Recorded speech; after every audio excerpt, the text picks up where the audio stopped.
Hello दोस्तों, मैं संजीव। आप सभी का विद्या पॉइंट में स्वागत है। हम बात कर रहे थे आधुनिक इतिहास पे और हमारा चल रहा है घटना चक्र का सीरीज। तो पिछले क्लास में हम लोगों ने बात किया था वायसराय के बारे में। आज हम बात करने वाले हैं धार्मिक आंदोलन के बारे में। तो ऑलरेडी ढेर सारा वीडियो मैं अपलोड कर चुका हूँ मॉडर्न हिस्ट्री का, और वो भी घटना चक्र का सारा कंटेंट है। ये भी कंटेंट घटना चक्र का ही होने वाला है। ये 2 पार्ट में आने वाला है। आज हम पार्ट 1 पे बात करेंगे, जहाँ पे लगभग 50 क्वेश्चन आपको देखने के लिए मिलेंगे और एक ही क्वेश्चन को अलग अलग एग्जाम में देखिएगा दोहराया गया है। तो कैसे कैसे क्वेश्चन पूछे गए हैं इस पे बात करेंगे। तो चलते हैं बिना देर करते हुए पहले क्वेश्चन के ऊपर। आप सभी को बेस्ट ऑफ लक। तो चलते हैं, लास्ट क्वेश्चन तक बने रहिएगा, वीडियो को लाइक कर दीजिएगा और फॉलो कर लीजिएगा। पहला क्वेश्चन हमारा क्या है, आप अच्छे से पढ़ लीजिए क्वेश्चन कि क्वेश्चन क्या पूछा जा रहा है।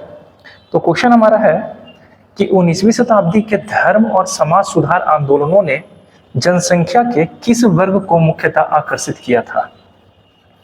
तो 19वीं शताब्दी में जो धर्म आंदोलन शुरू हुआ था वो मुख्य रूप से था आर्य समाज और ब्रह्म समाज, और साथ ही साथ था रामकृष्ण मिशन। मेनली यही 3 के बारे में डिटेल में पढ़ना है। तो इस समय ये फोर्स किया था, बुद्धिजीवी को आकर्षित किया था, नगरीय उच्च जाति को और उदार रजवाड़ों को ये आकर्षित किया था। 1, 2 और 4। तो आंसर होगा ऑप्शन डी, और ये बीपीएससी में क्वेश्चन पूछा गया है। नेक्स्ट, तो अगला क्वेश्चन है, निम्न में से किस वर्ग को सर्वप्रथम पश्चिमी सभ्यता ने प्रभावित किया। पश्चिमी सभ्यता यानी बात कर रहा है अमेरिका के बारे में, है ना। जैसे राजा राम मोहन राय का कहना था कि अगर देश को विकसित करना है तो पश्चिमी सभ्यता को देखना पड़ेगा।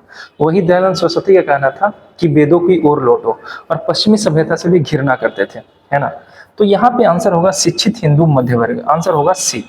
नेक्स्ट, निम्न महापुरुषों में से कौन भारतीय जागृति के जनक कहलाते हैं। यानी भारतीय जागृति का जनक किसे कहा जाता है। अब ये कहा जाता है राजा राम मोहन राय को, और सिर्फ यही नहीं, इनका ढेर सारा नाम है। अब क्या क्या नाम है ये तो यूपीपीएससी में पूछा गया है, तो मैं एक बार यहाँ पे आपको दिखा दे रहा हूँ। ये जितने भी नाम है इसे आप रट जाना, हर बार ये क्वेश्चन पूछा गया है।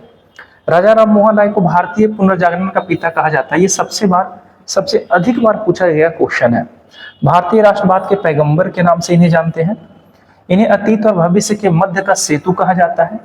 भारतीय राष्ट्रवाद के जनक कहे जाते हैं, आधुनिक भारत के पिता कहे जाते हैं, और प्रथम आधुनिक पुरुष कहा जाता है, और साथ ही साथ युगदूत के नाम से जाना जाता है। तो राजा राम मोहन राय को ये सारे नामों से बुलाया जाता है। इसको आप अच्छे से रिटर्न कर लीजिएगा या स्क्रीनशॉट ले लीजिएगा। आगे चलते हैं अगले क्वेश्चन पे। भारतीय राष्ट्रवाद के जनक किसे कहा जाता है। देखो, अब ऐसा क्वेश्चन देखना लगातार कंटिन्यू अलग अलग एग्जाम में पूछा गया है। तो आंसर होगा हमारा क्या, राजा राम मोहन राय। अब राजा राम मोहन राय यहाँ पे नहीं है ना, तो आंसर हो जाएगा उपयुक्त में से कोई नहीं, आंसर डी। नेक्स्ट, किसे भारतीय पुनर्जागरण का पिता कहा जाता है। फिर से सेम क्वेश्चन आ गया, आंसर हो जाएगा क्या, राजा राम मोहन राय। अच्छा, राजा राम मोहन राय का जन्म कब हुआ था, तो ये हम बातें कर लेते हैं। 1772 में हुआ था, बंगाल में, बंगाल के नादिया जिले में हुआ था। ठीक है, नादिया जिला। तो ये भी बात थोड़ा सा मेंशन कर लीजिएगा कि राजा राम मोहन राय का जन्म कब हुआ था। अच्छा, इनको राजा की उपाधि किसने दी थी, तो अकबर द्वितीय ने इनको राजा की उपाधि दी थी। क्वेश्चन पूछता है कि इनकी मृत्यु कहाँ हुई थी, तो इनकी मृत्यु हुई थी ब्रिस्टल में। इसके अलावा कैसे हुई थी, तो मेनिनजाइटिस नामक रोग से, मेनिनजाइटिस नामक रोग से इनकी मृत्यु हुई थी ब्रिस्टल में। राजा राम मोहन राय को अकबर द्वितीय भेजते हैं कहाँ, ब्रिस्टल, पेंशन की बात करने के लिए, और यहीं पे इनकी मृत्यु हो जाती है। ये वही व्यक्ति है जिन्होंने सती प्रथा का अंत करवाया था, लॉर्ड विलियम बेंटिक की सहायता से। कब करवाया था, तो 1829 में करवाया था। ये भी क्वेश्चन बार बार पूछा जाता है ना, और करने वाले कौन थे, तो लॉर्ड विलियम बेंटिक थे। आगे चलते हैं, आगे बात करते हैं। भारतीय पुनर्जागरण आंदोलन के पिता किसे कहा जाता है, तो देखो बीपीएससी में क्वेश्चन पूछा गया, फिर से आंसर हो जाएगा राजा राम मोहन राय। नेक्स्ट, पुनर्जागरण आंदोलन का अग्रणी दूत किसे कहा जाता है, तो ये भी कहा जाता है राजा राम मोहन राय को ही। ठीक है, इनका नाम राम मोहन राय था। राजा की उपाधि किसने दिया था, तो अभी हम बात किए थे कि राजा की उपाधि इनको दिया गया था अकबर द्वितीय के द्वारा। नेक्स्ट, थोड़ा गर्मी है तो मैं सोच रहा हूँ कि अच्छे से जल्दी जल्दी खत्म कर दिया जाए, है ना। गर्मी के अपने चरम पे है, और अभी तो खैर मई का महीना है, जून तो बाकी है। भारतीय राष्ट्रवाद का पैगंबर किसे कहा जाता है? तो अभी हम ये शब्द देखे थे ना, पैगंबर शब्द को पकड़ना, ठीक है।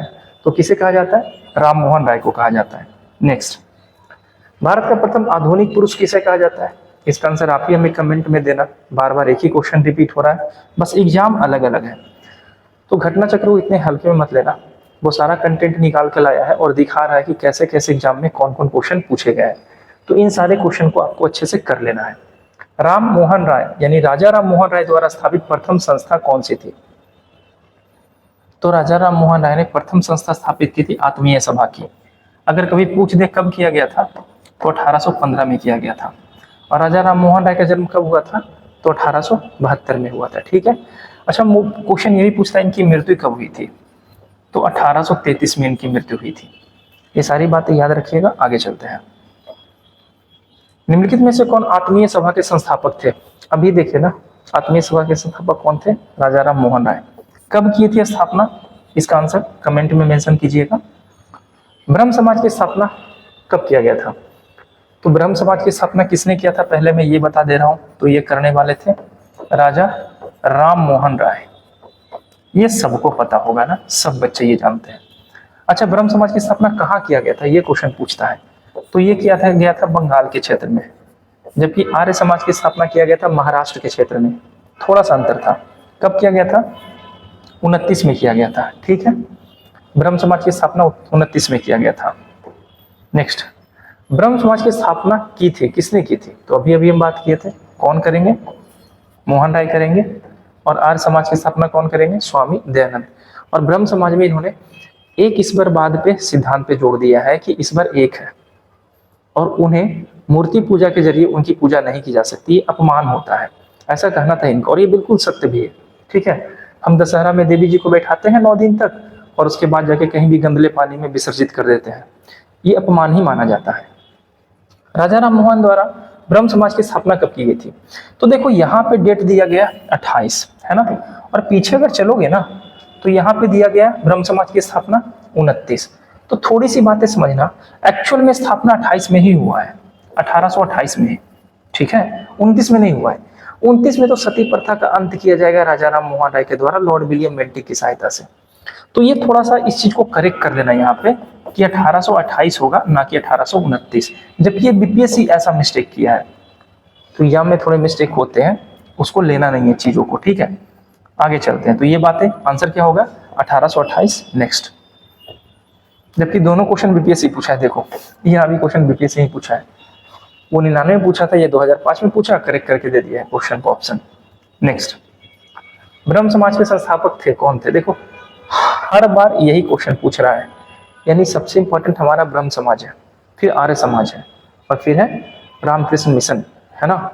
उत्तराखंड, एमपी, उत्तराखंड, ये सारा इसी में पूछा गया है। राजा राम मोहन राय ने राजा उपाधि किसने दी थी? ये क्वेश्चन मैं नहीं बताने वाला, इसका आंसर आप देना, क्योंकि मैं ऑलरेडी पहले बता चुका हूं कि उपाधि इनको किसके द्वारा दिया गया था। नेक्स्ट, राम मोहन राय को राजा की उपाधि किसने दी थी? फिर से क्वेश्चन आ गया। अब देख लो, ये क्वेश्चन पूछा यूपी 2012 में और यही क्वेश्चन चिपका दिया एमपी 2017 में, है ना। तो सारा क्वेश्चन एक एक करके आपको करना पड़ेगा, ठीक है। ऐसा नहीं कि वो यूपी का है तो एमपी नहीं पूछेगा, एमपी का है तो बिहार नहीं पूछेगा, ऐसा नहीं होता है। क्वेश्चन एक ही होता है, अलग अलग एग्जाम में डाल दिए जाते हैं। अगला क्वेश्चन आपसे पूछा जा रहा है, निम्नलिखित पर विचार कीजिए। Calcutta Unitarian committee, tabernacle of new डिस्पेंसन, Indian reform association. थोड़ा डिफिकल्ट क्वेश्चन दे दिया है ना, और ये आईएएस का क्वेश्चन है। केशव चंद्र सेन का संबंध उपयुक्त में से निम्नलिखित में से किसके स्थापना से है? तो केशव चंद्र सेन ने इसकी स्थापना किए थे 1868 में, और इसकी स्थापना किया था इनके जरिए 1870 में। अगर इनका जन्म देखे तो इनका जन्म हुआ 1838 में, और अगर ये स्थापना देखे, सॉरी, ये ब्रह्म समाज में शामिल होते 1857 में, 19 वर्ष की अवस्था में। लेकिन बाद में 1865 में ब्रह्म समाज में फूट पड़ जाता है। होता क्या है, इनकी एक बेटी होती है, तो 13 वर्ष की उम्र में ये अपनी बेटी की शादी एक राजा से कर रहे थे, इसीलिए इनको रोका गया था और इनकी आचार्य की उपाधि वापस ले ली गई थी। आचार्य केशव चंद्र सेन इनको बोला जाता था, लेकिन देवेंद्रनाथ टैगोर ने इनकी उपाधि छीन ली थी। इसके लिए ये नाराज हो गए थे और ब्रह्म समाज से हट गए थे। 1665 में ब्रह्म समाज का विभाजन होता है, ये बातें, सॉरी 1865 में, तो ये बातें भी नोट कर लीजिएगा। आगे चलते हैं, तो आंसर क्या होगा? आंसर होगा 2 और 3। नेक्स्ट, भारतीय समाज ब्रह्म समाज के संस्थापक कौन थे? तो भारतीय ब्रह्म समाज के संस्थापक केशव चंद्र सेन थे। और कब किए थे पूछा जाए तो 1865 में किए थे, क्योंकि इसी समय केशव चंद्र सेन से देवेंद्रनाथ टैगोर आचार्य की उपाधि छीन लेंगे और इस नाराज होकर ये भारतीय ब्रह्म समाज की स्थापना करेंगे, ब्रह्म समाज से अलग होकर। और ब्रह्म समाज अलग कब होता है? तो 1865 में। नेक्स्ट, आदि ब्रह्म समाज के संस्थापक कौन थे? तो आदि ब्रह्म समाज के स्थापक यही थे, केशव चंद्र सेन ही थे।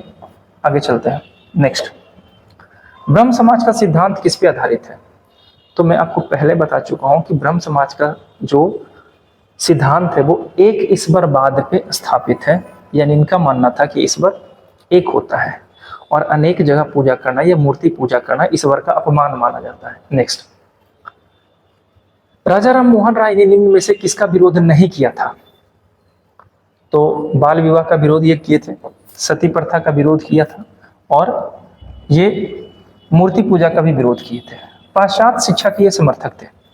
इनका कहना था देश को विकसित करना है तो अमेरिका को देखना ही पड़ेगा, और ये बिल्कुल सही बात है। अभी देखो, भारत और पाकिस्तान में युद्ध चल रहा था, ट्रंप हस्तक्षेप करता है और बोलता है कि युद्ध रुक जाना चाहिए, और हमारे मोदी साहब युद्ध रोक भी देते हैं। हमारा अपना देश भारत, जिसका अपना संविधान है, हम गणतंत्र हैं, हमारा अपना कानून है, फिर भी हम दूसरों को सुन रहे हैं। और इंदिरा गांधी अभी होती तो लपेट चुकी होती पाकिस्तान के आधे क्षेत्र को, जैसे पूर्वी पाकिस्तान को बांग्लादेश बना दी ना। तो थोड़ी सी इतिहास को पढ़ दिया करो, तब पता चलेगा कि किस प्रधानमंत्री का क्या रोल रह चुका है। ठीक है, तो ये बहुत बुरी बातें सुनकर काफी ज्यादा हमें बुरा लगा कि ये क्या ही मानना था। इससे बेहतर तो यूक्रेन था हमारा।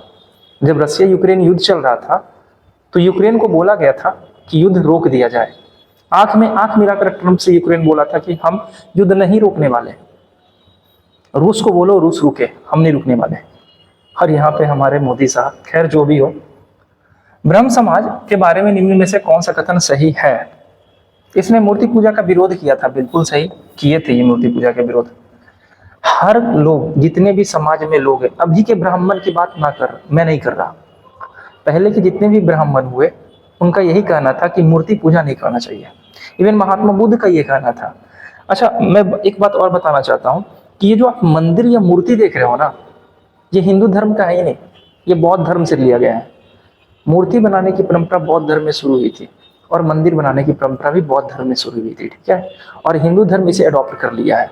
जबकि महात्मा बुद्ध का कहना था कि मूर्ति पूजा वर्जित है ना। लेकिन क्या किया जाए, भारत के लोगों को इस तरीके से धर्म में उलझा कर रख दिया गया है कि लोग उससे बाहर निकलना ही नहीं चाहते हैं। पर कैपिटा इनकम की बात नहीं करता है लोग, जीडीपी की बात नहीं करते हैं लोग, शिक्षा की बात नहीं होती है और स्वास्थ्य की बात नहीं होती है, तो देश का विकास कहाँ से होगा। धार्मिक ग्रंथों की व्याख्या के लिए इसने पुरोहित वर्ग को अस्वीकार किया, बिल्कुल सही। इनका कहना था कि धर्म ग्रंथों को पढ़ने के लिए कोई ब्राह्मण की आवश्यकता नहीं है, आप भी शिक्षित है, आप भी धर्म ग्रंथ को पढ़ सकते हैं, ये बिल्कुल सही बात है। इसने इस सिद्धांत पर प्रचार किया कि वेद त्रुटिहीन है।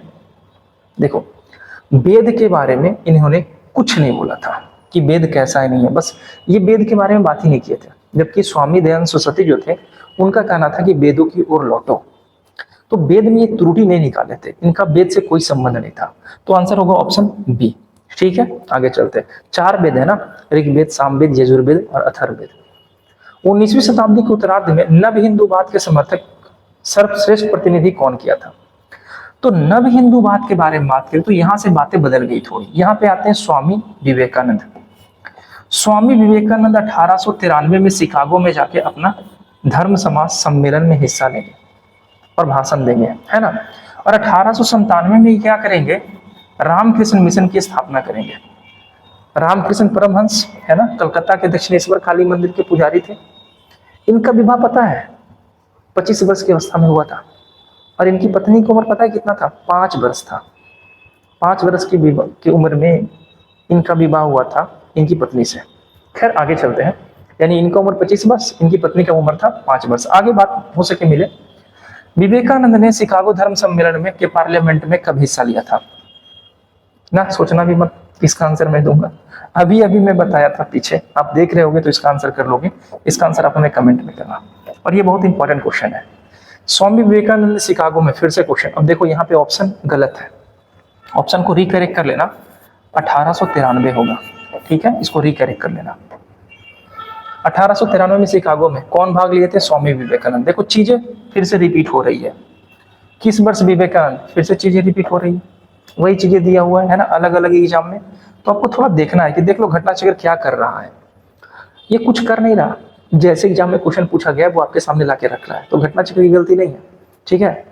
हमारे यहाँ अच्छे से क्वेश्चन भी, नए नए क्वेश्चन भी बना नहीं सकते सरकार, एग्जाम लेती है तो एग्जाम का रिजल्ट आने में साल भर लग जाता है, और पूरे देश में लोकसभा का चुनाव होता है तो 4 दिन में रिजल्ट आता है। 1 जून में चुनाव खत्म हुआ था, 4 जून को रिजल्ट आ गया था ना, ठीक है। चलो खैर जो भी हो, इनमें से किसे 1893 में शिकागो में आयोजित धर्म सम्मेलन में हिस्सा लेने का मौका मिला था? आंसर कमेंट में करना। एक ही चीजों को कितना बार हम करवाएं। व्यवहारिक वेदांत के प्रतिपादक कौन थे? हाँ, तो इसके प्रतिपादक भी थे विवेकानंद, स्वामी विवेकानंद। अच्छा, इनके बचपन का नाम क्या था ना, जरा ये हमें बता देना आपको कमेंट में। इनमें से किस प्रख्यात समाज सुधारक ने ज्ञान योग, कर्म योग और राजयोग नामक पुस्तक लिखे थे? और ये क्वेश्चन पूछा गया है, देखो यहां भी पूछा गया, बीपीएससी भी ये क्वेश्चन पूछा है। लिखने वाले कौन थे? विवेकानंद। नेक्स्ट, रामकृष्ण मिशन की स्थापना किसने की थी? तो किसने की थी ये तो मैं पहले बता दिया था, अब बात है कि कब की थी, ये भी बता दिया था। आंसर करना तो थोड़ा आप कमेंट में, किसके द्वारा किया गया था रामकृष्ण मिशन की स्थापना? फिर से सेम क्वेश्चन है, लगा लोगे आप लोग। स्वामी विवेकानंद ने रामकृष्ण मिशन की स्थापना कब किए थे? तो चलो मैं बता दे रहा हूं, 97 में किए थे, तो आंसर होगा ऑप्शन। शिकागो में भाग लिए थे और आने के बाद यहाँ 97 में ये किए थे। शारदामणि कौन थी? रामकृष्ण परमहंस की पत्नी, जिनका विवाह 5 वर्ष की उम्र में हुआ है रामकृष्ण मिशन से, रामकृष्ण परमहंस से। रामकृष्ण परमहंस के बचपन का नाम था गदाधर चट्टोपाध्याय, है ना। ये 25 वर्ष के थे इस समय और इनकी पत्नी की उम्र 5 वर्ष है, तो यही बाल विवाह का प्रकोप था हमारे समाज में, ठीक है। आगे चलते हैं, और वही केशव चंद्र सेन करते, अपनी पुत्री 13 वर्ष की उम्र में विवाह करते एक राजा के साथ, जिससे देवेंद्रनाथ टैगोर गुस्से हो जाते हैं, गुस्सा में उनकी आचार्य की उपाधि छीन लेते हैं कि आप इतने बड़े ज्ञानी होकर फिर भी आप बाल विवाह का समर्थन कर रहे हैं। ईश्वर के बारे में मेरे सोचने के लिए मेरे पास वक्त नहीं है। कितनी अच्छी बातें कही गई है, ईश्वर के बारे में सोचने के लिए मेरे पास वक्त नहीं है, क्योंकि अभी इस धरती पर बहुत काम किया जाना बाकी है। ईश्वर के बारे में सोचने से बेहतर है कि हम उन लोगों की मदद करते जिनकी जरूरतें हैं, जरूरतों को पूरा करें, है ना। कहा जाता है कि जरूरतमंदों की सेवा करना ईश्वर की सेवा करने के बराबर है, और ये बिल्कुल सही बात है। तो ईश्वर के भजन करने से बेहतर है कि जरूरतमंदों की सेवा करें, उनकी मदद करें। ये कहने वाले कौन थे? तो ये कहने वाले और कोई नहीं थे, स्वामी विवेकानंद साहब थे। नेक्स्ट, ब्रिटिश साम्राज्य पूरी तरह से सड़ चुकी है, हर तरह से भ्रष्ट, अत्याचारी व हीन है, यह कथन किनके द्वारा किया गया था? तो ये कहने वाली थी सिस्टर निवेदिता, तो आंसर होगा option A. Next, Dayanand Saraswati द्वारा स्थापित किया गया था, तो दयानंद सरस्वती ने आर्य समाज की स्थापना किए थे। कब किए थे? 1875 में, और 1870 में इन्होंने इसका मुख्यालय चुना था लाहौर को, और इन्होंने वेदों की ओर लौटो का नारा दिया था, वेदों की ओर लौटो, ये नारा दिए थे। और इन्होंने एक पुस्तक भी लिखा था, हिंद स्वराज, है ना। आगे चलते हैं, आर्य समाज की स्थापना किसने की थी? तो आर्य समाज की स्थापना कब किया गया था? अभी हम बताए थे 1875 में किया गया था। आर्य समाज की स्थापना किसने किया था? अब एक ही बात यार, अलग अलग एग्जाम में पूछा गया, यहाँ बीपीएससी उठा के दे दिया, और यहाँ पे देखो आप यूपी लोअर में पूछ रहा है, तो सेम क्वेश्चन उठा के दे रहा है। तो आंसर क्या होगा? स्वामी दयानंद सरस्वती। स्वामी दयानंद सरस्वती ने सत्यार्थ प्रकाश की रचना की थी, सत्यार्थ प्रकाश, शायद मैं उस समय कुछ और पुस्तक का नाम ले लिया था। सत्यार्थ प्रकाश की रचना की थी स्वामी दयानंद सरस्वती ने। वेदों की ओर पुनरुत्थान का श्रेय किसे है?